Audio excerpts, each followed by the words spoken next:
ماما کے لاکھ منع کرنے کے باوجود وہ آج پھر یہاں تھی۔ اس گھر سے جانے کو اس کا جی ہی نہیں چاہتا تھا۔ تائی جان کی بے انتہا نفرت کے باوجود ہر دفعہ وہ یہاں چلی آتی، اور یہاں آنے کے بعد وہ جس قدر ذلیل ہوتی تھی یہ صرف وہی جانتی تھی، یا پھر فرح اور علی۔ یہ ان لوگوں کی محبتیں ہی تو تھی جو ہر بار اسے یہاں کھینچ لاتی تھی۔ پھر تایا جان کا صرف ایک دفعہ محبت سے فون کرنا ہوتا تھا اور وہ دوڑی چلی آتی تھی۔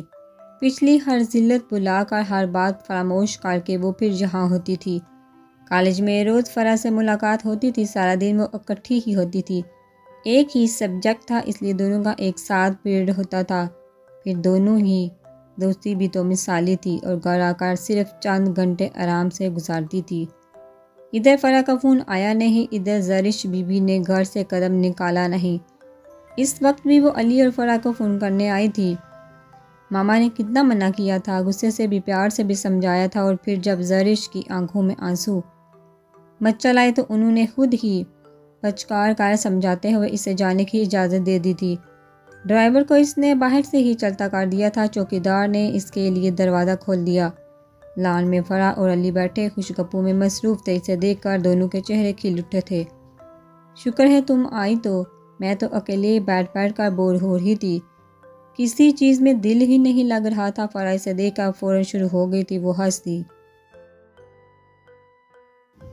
کچھ نہ پوچھو، ماما سے بڑی مشکل سے اجازت ملی ہے، نہ جانے کل سے انہیں کیا ہو گیا ہے۔ کل بھی نہ آنے دیا اور آج بھی۔ میں رونے لگی تھی، پھر خود ہی کہنے لگی کہ چلی جاؤ، مگر احتیاط سے، میں کوئی گڑبڑ نہ کروں اور تائی جان کو بالکل تنگ نہ کروں۔ تم خود ہی بتاؤ بھلا، میں تمہاری والدہ صاحبہ کو کب تنگ کرتی ہوں؟ یہ وہی ہے جو مجھے ایک لمحے کو بھی برداشت نہیں کر پاتی۔ کرسی پر بیٹھ گیا، اس نے سب سے پہلے اپنا دکھڑا رویا تھا۔ چونکہ یہ روز کا معمول تھا، فرح اور علی نے مطلق دھیان نہ دیا۔ ویسے تم دونوں نے کال کر کے مجھے ارجنٹ کیوں بلایا ہے؟ خیریت ہے نا؟ ان دونوں کے چہرے سے اسے کچھ سسپینس سے بھرپور دکھائی دے دیا تو وہ چونکی۔ اپنا دکھڑا بول کر فوراً پوچھا، آج امی اور ابو کے درمیان بڑی زوروں کی لڑائی ہوئی ہے، جب میں کالج سے لوٹی تب کی بات ہے۔ فرح نے سنجیدگی سے بتایا تو زرش خاموشی سے اس کا چہرہ دیکھے گئی۔ علی لاپرواہی سے بیٹھا ہوا تھا، مگر اس کا سارا دھیان دونوں کی جانب تھا۔ کیوں؟ یہ لڑائی روز کا معمول تھا، مگر وہ پھر بھی پوچھے بغیر نہ رہ سکی۔ تایا جان اور تائی جان کی ہر نئی لڑائی زرش کو ایک نئی تکلیف سے دوچار کر جاتی تھی۔ اس وقت بھی یہی کیفیت ہوئی تھی، ایک دم دل اندر ہی اندر تکلیف سے دوچار ہوتا چلا گیا تھا۔ یہ تو مجھے بھی نہیں پتا کہ کیوں، مگر جب میں گھر لوٹی تھی تو دونوں جگہ رہے تھے۔ موضوع بحث سمیان بھائی کی شادی تھا، فرح نے آرام سے بتایا تو وہ چونکی تھی۔ کیا سمیان بھائی کی شادی؟ وہ حیرت سے چیخ اٹھی تھی۔ آہستہ، امی کو ابھی تھوڑی دیر پہلے میں نے دوائی دے کر سلایا ہے، وہ اٹھ گئی نا، وہ تمہارے ساتھ ہماری بھی گردن دبوچ لیں گی۔ فرح نے اسے ڈرایا تھا تو اس نے بھی لاپرواہی سے اپنے سنہری بالوں کو پیچھے جھٹکا تھا۔ خیر، وہ گردن تو کبھی دبوچے گی نہیں، اتنی تو اخلاقیات ہے ان میں، اس نے کہا تو علی بھی بول پڑا۔ خیر، یہ سب کہنے کی باتیں ہیں، آج کل ہماری والدہ صاحبہ کو تمہارے سائے سے بھی نفرت ہو رہی ہے، اس لیے تم اپنی خیر مناؤ، یہ نہ ہو کہ کسی دن حقیقت میں گردن دبوچ لے، علی نے چڑھایا۔ یوں ہی مفت میں میری ماما نے کبھی مجھے انگلی تک نہیں لگائی، اور وہ گردن دبوچے گی؟ وہ حقیقتاً برا مان گئی تھی۔ فرح کا جی چاہا کہ اپنا سر پیٹ لے۔ دونوں کی نوک جھوک میں اصل بات تو بیچ میں ہی رہ گئی تھی۔ فرح بی بی تو پیٹ کی ہلکی تھی، جب تک اپنے گھر کی ایک ایک بات زرش بی بی کے کانوں میں نہ انڈیل دے کچھ ہضم ہی نہیں ہوتا تھا۔ چپ کرو تم دونوں، اپنی میں شروع کر دیا، اصل بات تو میں نے بتائی ہی نہیں ہے، اس نے دونوں کو ڈانٹ دیا تھا۔ اکثر فرح اسی طرح اپنے زرش سے 1 سال اور علی سے 2 سال بڑا ہونے کا رعب جماتی رہتی تھی، جس کا دونوں پر کم ہی اثر ہوتا تھا۔ چونکہ اس وقت موضوع گفتگو سمیان بھائی کی شادی تھا، اس لیے زرش اور علی دونوں کو چپ ہونا پڑا تھا۔ مگر سمیان بھائی کی شادی کسی سے ہو رہی ہے؟ زرش نے ہی پوچھا تھا۔ امی کی بانجی کیسا؟ حالانکہ سب سے چھوٹی صاحبزادی فوزیہ صاحبہ سے علی نے جواب دیا۔ کیا؟ زرش حیرت سے چیخ اٹھی، مگر فرح کے گھرنے پر دھیمی آواز کر کے پوچھنے لگی، مگر کب ہو رہی ہے وہ؟ اور سمیان بھائی ہیں کہاں؟ کتنے تیز ہیں مجھے پتہ نہیں لگنے دیا، اور گھر میں بھی کسی نے ذکر نہیں کیا۔ وہ اپنی ہانک رہی تھی۔ فرح کو غصہ آنے لگا۔ تم فی الحال اپنی چونچ بند رکھو، خاموشی سے میری بات سنو، اس نے ڈانٹ دیا۔ زرش نے اس کے رک جمانے پر گورا مگر بولی کچھ نہیں۔ سمیان بھائی خود بے خبر ہے، فی الحال بات امی ابو کے درمیان ہے۔ امی جان چاہتی ہے کہ ہر حال میں سمیان بھائی کی شادی فوزیہ آپی سے ہو، جبکہ ابو انکاری ہیں۔ حرج ہی کیا ہے، فوزیہ آپی کتنی پیاری ہے، کام کار ہی ہیں۔ اگر سمیان بھائی کی شادی ان سے ہو جاتی ہے تو کتنے اچھے لگیں گے دونوں ساتھ ساتھ۔ اس کی بات ختم ہوتے ہی زرش نے اپنی رائے دی تھی۔ فرح تو فری علی نے بھی گورا، اللہ نہ کرے ابھی ہمارے سمیان بھائی پر اتنا برا وقت نہیں آیا۔ علی نے کچھ تلخی سے کہا تھا۔ تمہیں کیا اعتراض ہے، اتنی پیاری تو ہیں۔ زرش کو اس کی تلخی ذرا نہ بائی تھی۔ صرف پیاری ہیں اور کوئی گن نہیں ان میں، کیسا حالہ کی طرح لگائی بجھائی میں ایک دم تاک۔ اس سے شادی کرنے سے بہتر ہے سمیان بھائی ہمیشہ کنوارے ہی رہے۔ علی سے سب کو یہی شکایت تھی کہ منہ پھٹ اور صاف کو تھا، کبھی لگی لپٹی نہیں رکھی تھی۔ اس وقت بھی اس کی صاف کوئی سن کر زرش خاموش ہو گئی۔ ابو کو اسی بات پر اعتراض ہے، وہ کہتے ہیں کہ ایسا حال ہے کہ کسی بھی بیٹی کو وہ ایک لمحے کو بھی برداشت نہیں کر سکتے، کجا کے ساری زندگی کی اذیت سہنا۔ فرح نے کہا تو زرش الجھ گئی، مگر فرح اس طرح بتائی امی مزید ڈپریشن کا شکار ہو جائیں گی۔ وہ فوزیہ آپی کو بہت چاہتی ہیں، مجھے اندازہ نہیں تھا کہ ان کا ایسا ارادہ ہے۔ اب اگر وہ چاہتی ہیں تو ان کی خواہش کو بھلا کیسے رد کیا جا سکتا ہے؟ فوزیہ آپی اتنی بری بھی نہیں ہے، بس وہ کیسا حالہ کے زیر اثر رہتی ہیں، اس لیے ایسی ہو گئی ہیں، ورنہ مجھ سے تو وہ بڑے اچھے انداز میں ملتی ہیں۔ زرش نے سادگی سچائی سے کہا۔ علی ہنسا، ہوں اچھی ہیں، پوز کرتی ہیں محترمہ۔ وہ اچھا خاصا جلا بنا بیٹھا تھا۔ امی اور ابو کے درمیان لڑائی اچھی خاصی بڑھ گئی ہے۔ پرسوں شام سے سمیان بھائی لاہور گئے ہوئے ہیں، اگر وہ یہاں ہوتے تو لڑائی اتنی نہ بڑھتی۔ ابو تو غصے سے گھر سے نکل گئے تھے۔ فرح نے مزید بتایا تو زرش کو پھر تایا ابو کا دکھی کر گیا۔ اس مسئلے کا کوئی نہ کوئی حل تو ہونا ہوگا نا؟ وہ حقیقتاً بری طرح پریشان ہو گئے۔ ہاں ہے، علی نے فوراً کہا۔ سمیان بھائی بھی عثمان بھائی کی طرح کسی لڑکی کو پسند کر کے ابو اور امی دونوں کو نظر انداز کر کے اپنی پسند سے شادی کریں۔ تمہیں علم ہے نا، ابو چاہتے ہیں کہ عثمان بھائی کی شادی ہادیہ آپا سے ہو۔ امی نے محض تمہاری ماما کی وجہ سے ہادیہ آپی کے لیے انکار کر دیا تھا، تب کتنی لڑائی ہوئی تھی۔ امی نے تب ہی کیسا حالہ کی بڑی بیٹی صباحت باجی کا نام لیا تھا، جو کہ ابو کو قطعی منظور نہیں تھا۔ مہینوں لڑائی ہوتی رہی تھی۔ عثمان بھائی اکتا کر اپنے سسر کی بیٹی کے لیے اپنے سسر سے بالا ہی بالا سارے معاملات طے کر کے آئے تھے۔ یہاں آ کر ہمیں بتایا کہ ایک ماہ بعد ان کے سسر کی بیٹی ڈاکٹر زوباریہ سے شادی ہے۔ امی اور ابو تو ہکا بکا رہ گئے تھے۔ ناراض ہوئے تو بھائی نے صاف کہہ دیا، زوباریہ آپ دونوں کی لڑائی جھگڑوں سے زیادہ بہتر ہے، اور کتنی دھوم دھام سے شادی ہوئی تھی۔ ابو ہادیہ آپا کو بنیاد بنا کر اپنی جگہ رنجیدہ تھے اور امی اپنی جگہ۔ ابھی یہی حال ہونا چاہیے۔ سمیان بھائی خاموشی سے کسی کو پسند کر کے شادی کر کے گھر لے آئیں، نہ رہے گا بانس نہ بجے کی بانسری۔ علی صاحب نے کیا زبردست حال پیش کیا تھا۔ فرح اور زرش دونوں اس کو کھا جانے والی نظر سے تکتی رہ گئی۔ تمہیں اپنی چونچ بند ہی رکھو تو بہتر ہے۔ سمیان بھائی ایسے نہیں اتنے اچھے ہیں، وہ تو تایا ابو کی مرضی کے بغیر کچھ کر ہی نہیں سکتے۔ زرش نے فوراً تردید کی تھی، تب وہ ساری عمر کنوارے ہی رہیں گے، ہمارے والدین میں کبھی اتفاق ہونے والا نہیں ہے۔ علی نے ایک تلخ حقیقت سامنے رکھی تھی۔ فرح اور زرش صرف علی کو دیکھ کر ہی رہ گئی تھی۔ شرم کرو، وہ والدین ہیں تمہارے۔ زرش نے اسے شرم دلانا چاہی تھی، وہ سر جھٹک گیا۔ ماں باپ ہیں، ایسے ماں باپ سے تو ہم۔ علی اس سے پہلے کہ وہ کچھ غلط کہتا، فرح نے لرز کر اسے ٹوک دیا اور خود بھی لب پینچ کر اٹھ کھڑا ہوا۔ چھوڑو اس ٹاپک کو، گولی مارو، روز کی بات ہے یہ۔ آؤ ہم کیرم کھیلتے ہیں۔ فرح سے ملامتی نظروں سے دیکھ رہی تھی۔ وہ نظر انداز کیے زرش سے کہہ رہا تھا۔ زرش تعصب سے سرحالاتی اٹھ گئی۔ تم نہیں سدھرو گے، کتنے تلخ ہوتے جا رہے ہو تم۔ آئندہ تایا جان اور تائی امی کے لیے ایسی بات مت کہنا، وہ والدین ہیں تمہارے۔ اور والدین کبھی اپنی اولاد کا برا نہیں چاہتے۔ وہ اسے سمجھا رہی تھی۔ علی ہنس دیا۔ اندر ہی اندر اسے اپنے الفاظ کی تلخی کا احساس بھی ہوا تھا۔ ایم سوری اوکے، آئندہ نہیں کہوں گا، اب تو تم دونوں ہنس دو پلیز پلیز۔ وہ ایک دم ہاتھ جوڑ کر کھڑا ہو گیا تھا۔ دونوں ہی ہنس دی۔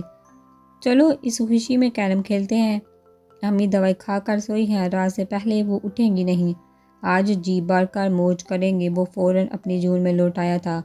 فرح اور زرش دونوں نے اس کی ہاں میں ہاں ملائی تھے۔ کتنے دنوں بعد تو انہیں کھیلنے کا موقع ملا تھا۔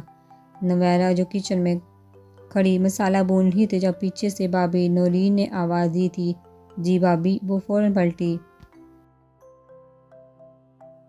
سب کچھ تیار ہے، تم نہا کر کپڑے وغیرہ بدل لو، میں یہ سب کر لوں گی۔ بعد میں اگر مہمان آ گئے نا تو تم اسی حلیے میں ان کے سامنے چلی جاؤ گی۔ نورین بھابھی کہہ رہی تھی۔ ان کی آخری بات پر بہت سی منگنی کے بعد پہلی بار فاروق چچا فیملی سمیت ڈنر پر انوائٹ تھے۔ اماں نے ساتھ ہی حمید چچا کی فیملی کو بھی انوائٹ کر لیا تھا۔ وہ اور بھابھی صبح سے کچن میں گھسی کھانا پکانے کے چکر میں الجھی ہوئی تھی۔ اس دوران گھر کی بھی اچھی خاصی صفائی ستھرائی کر لی گئی تھی۔ اب سب کچھ تیار تھا، صرف کوفتوں کا سالن تیار کرنا باقی تھا۔ باقی سارا کام ہو چکا تھا، کوفتے بھی تیار تھے۔ وہ مسالہ بھون رہی تھی جب بھابھی کو اس کے حلیے کا احساس ہوا تھا۔ سارا دن کام کی وجہ سے وہ اچھی خاصی پیلی لگ رہی تھی، تبھی انہوں نے اسے کچن سے جانے کو کہا تھا۔ ہو جاؤں گی تیار، ابھی اچھا خاصا وقت ہے، اس نے نظر انداز کیا تھا۔ نہیں بالکل نہیں، تم فوراً نکلو یہاں سے۔ بھابھی نے اس کے ہاتھ سے چمچ کھینچ لینا چاہا تو اسے کچن سے نکلنا ہی پڑا۔ اپنے کمرے میں الماری سے اپنا ایک سوٹ نکال کر وہ باتھ روم میں گھس گئی تھی۔ نہا کر باہر نکلی تو اپنے کمرے میں سائدہ باجی کے ساتھ نواز کی بڑی بہن ثنا آپی کو دیکھ کر چھنپ سی گئی تھی۔ منگنی کے بعد پہلی دفعہ روبرو سامنا ہو رہا تھا، اور ورنہ اس کی ان سے اچھی خاصی فرینڈشپ تھی، مگر اب رشتہ بدلنے کی جھجک بھی درمیان میں حائل ہو چکی تھی۔ السلام علیکم، اس نے دونوں کو مشترکہ سلام کیا تھا۔ کالے گلے لباس میں لمبے بال پشت پر ڈالے وہ انتہائی تر و تازہ ہوا کا جھونکا محسوس ہوئی تھی۔ وعلیکم السلام، پہلے سائدہ باجی نے، پھر ثنا آپی نے اسے گلے سے لگایا تھا۔ کالے لباس میں تیرا گورا بدن یوں لگے ایمان سے اس سے جدا ہو کر بازو سے تھام کر اس کا چہرہ دیکھتے ثنا آپی شرارت سے گنگنائی تھی۔ وہ مزید چمک گئی، کاش نواز بھائی بھی آج آتے۔ اس سے دور ہو کر انہوں نے کہا تھا۔ اس کا چہرہ مزید سرخ ہو گیا۔ سب آگئے ہیں؟ سب سے پہلے کہ وہ مزید کوئی پھلجھڑی چھوڑتی، اس نے فوراً پوچھا تھا۔ سب سے کیا مراد ہے؟ انہوں نے آنکھیں مٹکائی تھی۔ نویرہ کا جی چاہا اپنا سر پیٹ لے، کم از کم وہ نہیں جو آپ سمجھ رہی ہیں۔ تولیے سے اپنے بال خشک کرتے اس نے کہا تو وہ کھل کر ہنس دی۔ مثلاً میں کیا سمجھی ہوں؟ وہ مسلسل شرارت پر آمادہ تھی۔ نویرہ نے ہاتھ روک کر انہیں ہبکی سے دیکھا۔ اف، آج یہ ثنا آپی کو کیا ہو گیا ہے؟ وہ کلسی۔ سائدہ باجی آپ اکیلی آئی ہیں؟ بھائی جان اور بچے نہیں آئے؟ تولیہ ایک طرف ڈال کر برش لے کر اپنے لمبے بالوں کو وہ سلجھانے لگی تھی۔ سائدہ باجی جو مسلسل مسکرا رہی تھی وہ ہنسنے لگی۔ توبہ کرو تمہارے بھائی صاحب، مجھے بھلا اکیلے کہاں آنے دیتے ہیں؟ انہی کے ساتھ آئی ہوں، البتہ بچوں کو گھر خالہ جی کے پاس ہی چھوڑ آئی ہوں۔ سائدہ باجی نبیل بھائی سے بڑی تھی۔ ان کی شادی نبیل بھائی کے سسرال میں نبیلہ بھابھی کے بھائی کے ساتھ ہی ہوئی تھی۔ احمد بھائی بہت اچھے مزاج کے شخص تھے۔ ادھر نبیلہ بھابھی بھی سلجھی ہوئی ملنسار طبیعت کی مالک تھے۔ کبھی محسوس نہیں ہوا تھا کہ وٹے سٹے کی شادی ہے۔ نویرہ چار بہن بھائیوں میں سب سے چھوٹی تھی۔ بڑے صاحب بڑے بھائی ساجد تھے، جو کہ بیوی بچوں سمیت دبئی میں رہتے تھے۔ سال بعد آتے، مل کر پھر چلے جاتے تھے۔ بس نویرہ ہی غیر شادی شدہ تھی۔ اب منگنی ہو چکی تھی، ارادہ چند ماہ بعد شادی کر دینے کا تھا۔ بال سلجھا کر وہ سلیقے سے دوپٹہ اوڑھ کر ان دونوں کے ساتھ ہی کمرے میں آئی تھی۔ چچا حمید کی بھی فیملی آ چکی تھی۔ بھابھی نے سب کو ہی چائے اور دیگر لوازمات پیش کر دیے تھے۔ وہ سب سے مل کر بھابھی کے پاس آ گئی۔ وہ چھوٹی چچی کے پاس بیٹھی باتیں کر رہی تھی، جبکہ اماں تائی جان کے ساتھ مصروف گفتگو تھی۔ ہنڈیاں تیار ہو گئی ہے، کچھ رہ تو نہیں گیا؟ اس نے آہستگی سے بھابھی سے پوچھا۔ انہوں نے سر ہلا دیا تھا۔ اس نے سکون کا سانس لیا، پھر حاضرین پر نظر ڈالی۔ ثنا آپی کے علاوہ شمائلہ آپی، زارا آپی اور حمیرہ چاروں بہنیں آئی ہوئی تھی۔ صرف ثنا آپی کے میاں اور بچے تھے، جو کہ زارا اور شمائلہ دونوں تنہا ہی تھے۔ حمیرہ اور رمشا سر جوڑے باتیں کر رہی تھی اور ساتھ ساتھ چائے بھی پی رہی تھی۔ ان پر نظر پڑنے کے بعد رضا حمید پر جا ٹھہری۔ وہ ہال کے کونے میں رکھے آخری صوفے پر بیٹھا ہوا تھا۔ ارے رضا بھی آیا ہے، اسے ایک دم یاد آیا تھا۔ جب سے اس کا رشتہ طے ہوا تھا تو اسی شام وہ ان کے گھر آیا تھا۔ کس قدر غصے میں تھا صرف اتنی بات پر کہ اسے کچھ بھی بتایا نہیں گیا۔ نویرہ نے اسے کتنا سمجھانے کی کوشش کی تھی کہ وہ خود بھی اس سارے معاملے میں بے خبر تھی۔ جو بھی ہوا تھا آنن فانن ہوا، مگر یقین کے بنا ہی ناراض ہو کر چلا گیا تھا۔ پھر پورے 8 دن بعد اس نے اس سے اپنی منگنی والے دن دیکھا تھا۔ وہ دلہن بنی ہوئی تھی، ورنہ اس سے منانے کی کوشش ضرور کرتی۔ اس کے بعد بھی دن اتنی مصروفیت میں گزرے کہ وہ روز ارادہ کرنے کے باوجود نہ تو ان کے ہاں جا سکتی تھی اور نہ ہی فون کر سکتی تھی۔ اب منگنی کے پورے 6 دن بعد وہ دکھائی دے رہا تھا۔ انتہائی سنجیدہ اور ہفا ہفا سا اس کی ناراضگی کو یاد کر کے نویرہ کے ہونٹوں پر مسکراہٹ ابھر آئی۔ وہ خاموشی سے اٹھ کر اس کی طرف چلی آئی تھی۔ رضا حمید نے صرف ایک لحظت کو گردن اٹھا کر اس جانب دیکھا تھا، پھر گردن جھکا لی۔ کیسے ہو رضا؟ اسے خاموش دیکھ کر نویرہ نے پہل کی تھی۔ اس کے کھنکتے لہجے پر رضا حمید نے سر اٹھا کر نویرہ کو دیکھا۔ بلیک سوٹ میں وہ انتہائی جاذب نظر لگ رہی تھی۔ بغیر کسی ہار سنگار کے بھی وہ بہت خوبصورت لگ رہی تھی۔ بائیں ہاتھ کی کلائی پر موجود براسلیٹ کو دائیں ہاتھ کی انگلیوں سے گھماتے رضا کے اندر انتشار برپا کرتی چلی گئی۔ ٹھیک ہوں، دوپٹے سے جھانکتے بالوں کی آبشار وہ صرف ایک نظر ہی دیکھ پایا تھا، اس سے پہلے کہ بڑی مشکل سے سمجھایا دل پھر اختیار سے باہر ہوتا۔ اس نے نظر ہی پھیر لی تھی۔ نظر بلا ارادہ رمشا اور حمیرہ کی جانب جا اٹھی تھی۔ رمشا اسی کی طرف دیکھ رہی تھی، ہونٹوں پر عجیب طنزیہ مسکراہٹ تھی۔ رضا کو لگا جیسے وہ اس کا مذاق اڑا رہی ہو۔ وہ مزید سلگنے لگا۔ ناراض ہو؟ وہ سائڈ پر رکھی تپائی پر بیٹھ چکی تھی۔ رضا نے اس دفعہ اس کی جانب دیکھنے کی غلطی نہیں کی تھی۔ نہیں تو پھر یہ سب کیا ہے؟ پچھلے 2 ہفتوں سے تم میرے ساتھ ایسا کر رہی ہو۔ تم میرے چھوٹے سے دوست ہی نہیں، انتہائی پیارے سے بھائی بھی ہو۔ میں بھلا تم سے وہ سب کچھ کیوں چھپاتی؟ مجھے تو خود علم نہیں تھا، نویرہ وضاحت کر رہی تھی۔ رضا حمید کو لگا وہ اسے چھوٹا سا دوست، پیارا بھائی کہہ کر جیسے اس کے منہ پر تمانچے مار گئی ہو۔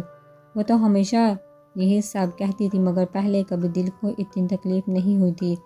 میں ناراض نہیں ہوں۔ رضا کو اس کے ذکر سے ہی تکلیف ہو رہی تھی۔ اس سے پہلے کہ وہ دوبارہ کچھ کہتی اس نے فوراً تردید کی تھی۔ واقعی وہ بے یقینی سے پوچھ رہی تھی۔ میں سچ کہہ رہا ہوں۔ چلیے یہ بتائیے آپ خوش ہیں؟ اپنی طرف سے اس نے نویرہ کا دھیان بٹانا چاہا۔